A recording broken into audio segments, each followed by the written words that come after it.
Ұлтының намысы мен ары, азаттығы мен бостандығы үшін күреске дайын туған, жау жүректі ұрпақ қашанда елінің биік тұғырынан орын алып келеді.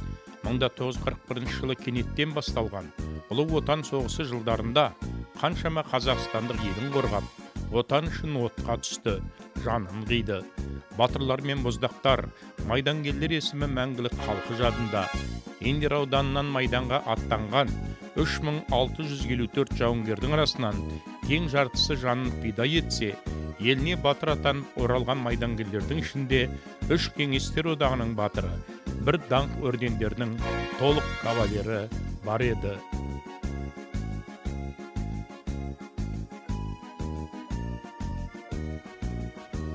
Қойнауы кеңге толы, өрісі малға толы, құт-береке дарыған Дендер ауданының биыл құрылғанына 90 жыл толып отыр. Осы 90 жыл өмірімізде ауданнан бірнеше атақты адамдар шықты. Солардың ішінде басқасын айтпай қойайын, мына енді кешегі 1941-45 жылдардағы отан соғысында бүгінгі аудандық әскери комиссариаттың берген мәліметіне сәйкес 3654 адам майданға аттанған. Солардың тең жартысынан көбі майдан даласынан оралмай қалды. Елге оралған мыңға жуық азаматтардың ішінде 3 Совет одағының батыры, бір даңқ орденінің толық иегері елге оралды. Басқа енді ордендер мен медальдармен марапатталған 200-дің ішінде сол кезде адамдар елге оралып, бейбіт өмірде еңбек етті. Енді соғыс жылдарының қиыншылықтары баршаға белгілі ғой. Жауынгерлер майданда фашистермен соғысса, тылдағы еңбекке жарамды адамдар, оның үшін дені көбі әйел адамдар, балалар, бұлар бәрі де жеңіс үшін, бәрі де майдан үшін деп тылда қажырлы еңбек етті. Ал сол жаңағы соғыстан аман-есен оралған 3 Совет одағының батыры бұл Боран Нысанбаев, екінші Березин Иван Федорович, үшінші Махорин Иван Федорович. Енді Березин бұл 42 жылы, 43 жылы осы ауданнан аттанған, Еспол аудандық әскери комиссариятынан бұл жаңағы Белоруссия, Литва жерлерін жаудан азат етуде ерлікпен қаза тапқан азаматтарымыздың бірі. Үшінші Иван Федорович Махорин, бұл Аққала, бұрынғы Горей селосы, бүгінгі Аққала ауылының тумасы. Осында жұмыс жасап жүріп, кейінінде Қарақалпақ СССР-на отбасы жағдайында ауысқан. Сол жақтан әскери қатарына шақырылып, бұл кісі Днепр өзенінің майданнан өтуде үлкен ерлік жасап, Совет әскерінің алға жылжуына үлкен көмек көрсеткен адам. Енді 79 жылы осында Гавриил Шамин бар, марқұм Қайырғали Смағұлов бар. Осында келіп, аудан орталығында өзінің туған ауылы Аққалада халықпен кездесіп, біраз мәселелерді айтқан. Енді кейін Ресейге қоныс аударып, кеше 89 жылда сол жақта өмірден озды. Енді Гавриил Шамин Гавриил Петрович дейтін бұл енді облыста 4 даңқ орденінің толық иегері болса, соның бірі осы біздің жерлесіміз Гавриил Шамин. Бұл енді соғысқа дейін Индер Барат руднигінде жұмыс жасап, 41 жылы алғашқы күндерінде соғысқа аттанған. Сонда барлаушы болып қызмет атқарған. Бұл 3 даңқ орденінің 3 толық иегері болып елге оралды. Кейін, соғыстан кейін де осы Индер Барат руднигінде көп жылдар жұмыс жасады. Сосын 70 жылдардың басында қалаға көшіп кетіп, Гуев қаласында сонда тұрды. Бірақ елмен араласып, қарым-қатынаста болды. Бүгінде айтайын деп қалым, жаңағы Березин атындағы да, Махорин атындағы да, Гавриил Шамин атындағы да ауданымыздың елді мекендерінде көшелер бар. Жаңа айтып қалым, шынында да әртүрлі көпшілік мәдени шаралар, спорттық өткізіліп тұрады осы ағаларға арналған.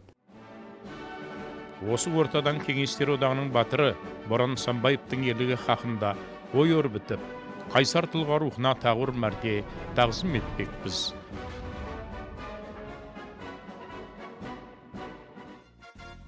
Майданға өз ауылынан бірге шыққан Өтеп Оспанов, Сағынғали Сапаров, Әмірғали мен Темірғали Жалғасбаевтар, Тәжібай және Сапар Әжғалиевтар мен тағы басқалармен бірге Бугурлан қаласында 2 жұма жаттығудан өтеді. Отанның тағдырын шешетін ұрысқа бара жатып, Мәскеуде болып, Қызыл алаңда Ленин мавзолейінде болады. Бұл сәт қазақ жауынгерінің елі алдындағы батыл болуға берген соңғы анты іспеттеседі. Боран Санбаев ағамыз бүгінгі Көктоғай ауылдық округіне қарасты Қаңбақ дейтін ауылда дүниеге келген. Сол жерде кезінде Қаңбақты ауыл советіне қарасты 3 колхоз болған. Сол Қаңбақты ауылында мектепте оқып, соны кейін жаңа отбасы жағдайына байланысты еңбекке ерте араласуға тура келді. 7 класты бітіргеннен кейін сонда колхозға көмекші шопан болып жұмысқа орналасқан, артынан аға шопан болып жұмыс жасады. Өзі 1918 жыл туған. Биыл ағамыздың туғанына 100 жыл, ерлікпен қаза тапқанына соғыста 75 жылдағы үлкен кең көлемде ауданда аталып өтілді. Ол Орел облысы, Покровск ауданы Леский деревнясы үшін болған ұрыста жаудың ат ұясын жойып, сол жерде қаза тапқан. Кейін жолдастары шабуылға шығып, жаудың бетін қайтарып, Леский деревнясын жаудан азат еткен Боранның өлі денесінің қасында жаудың 28 офицері мен солдаттарының өліп жатқаны. Жан ұясын кеудесімен жауып, беліне байланған гранаталарын зот ішінде жарып үлгерген. Сөйтіп өзі қаза тапса да, дұшпандарын жер жастандырып, кеңес әскерінің жолын ашқан.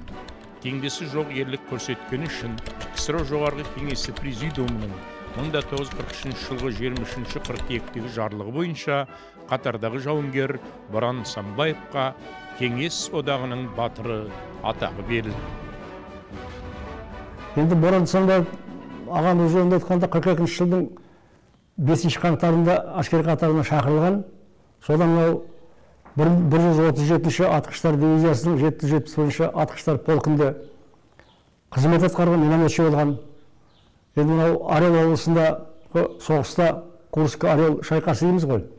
Сол шайқаста үлкен ерлік жасап, 43 жылдың 6 ақпанында бүгін енді біз тарихтан оқып жүрген Александр Матросов жасаған ерлікті шынында да бұл кісі 17 күн одан бұрын жасаған азамат.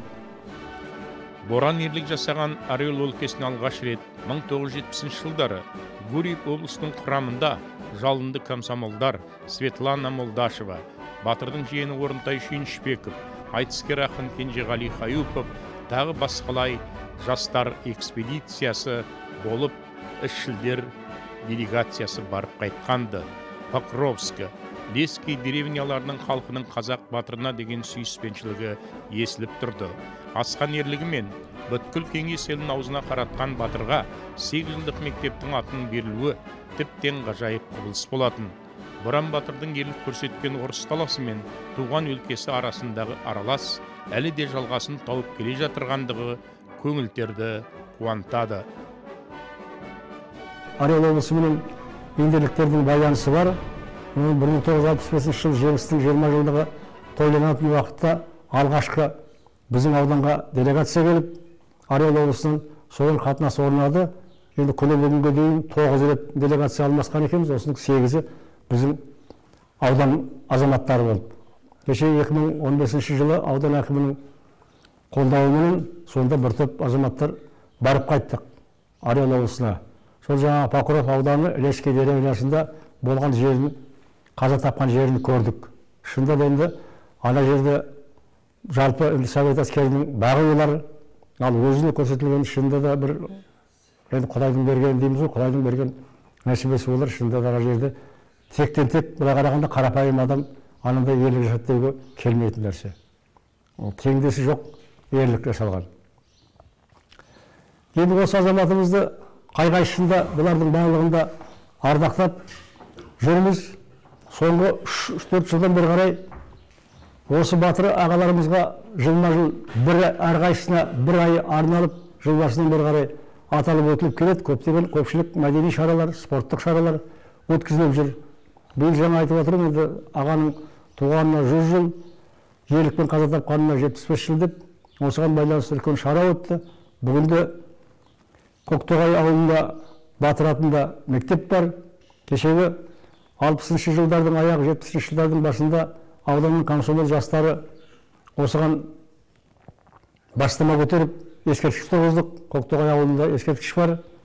Ал Көктоғай ауылында, Индердің басында, мынау Еспол ауылында, тағы басқа елді мекендерде Боран Санбаев атындағы көше бар. Ал сол мектепте 65 жылдан кеше 40 жылға жуық қоғамдық негізде мұражай жұмыс жасаған.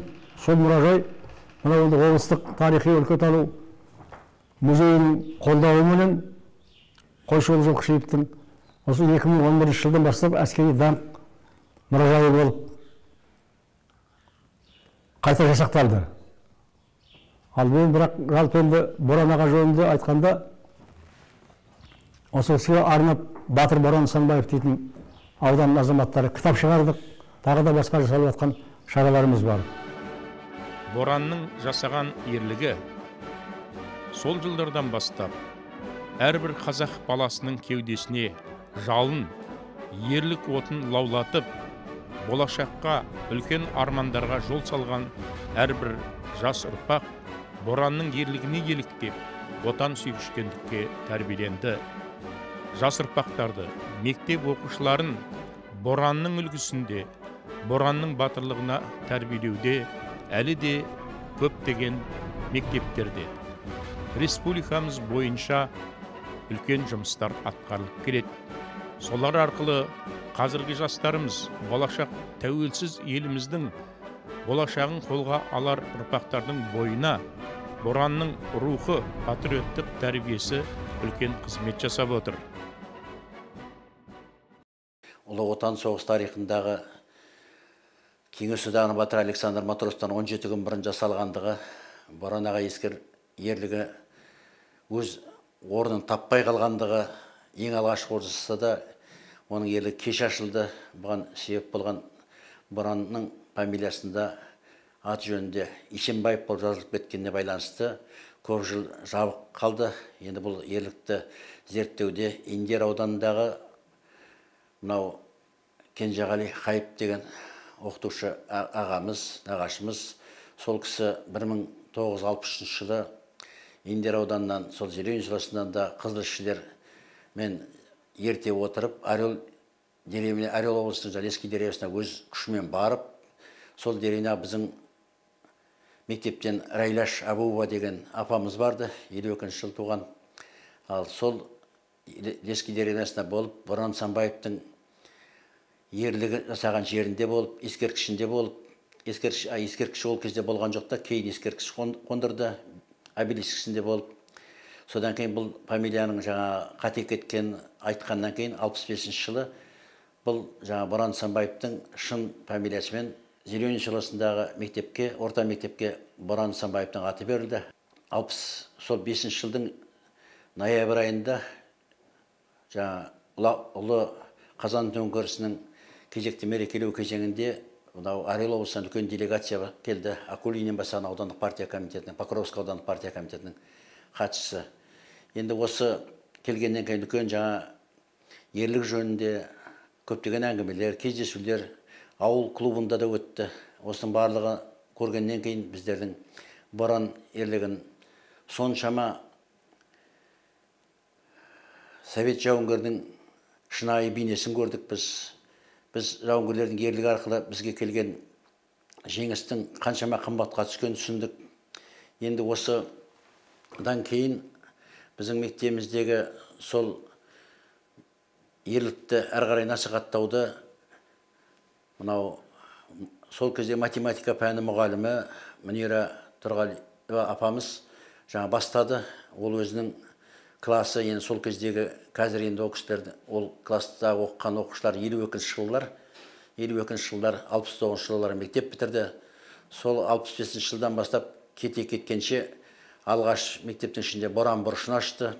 Кейін ол Боран музейі болды. Боран мұражайының негізін қалады.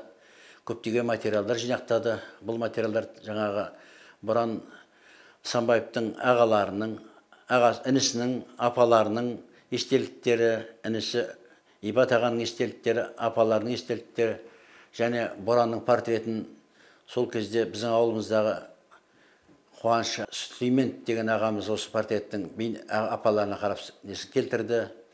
Ал енді осының барлығы Боран ерлігін насихаттау сол кезеңде Боран атағы мектебімізге берілгеннен бастап әрі қарай жалғаса түсті. Енді бұл ерлікті насихаттауда сол Мөнира апамыздың бастамасымен Боран Санбаев орта мектеп педагогикалық кеңесі Боран ағаны есте қалдыру мақсатында және Боран ағаға ерлігіне үлгі болатын жастарды тәрбиелеу мақсатында мектепте Боран партасын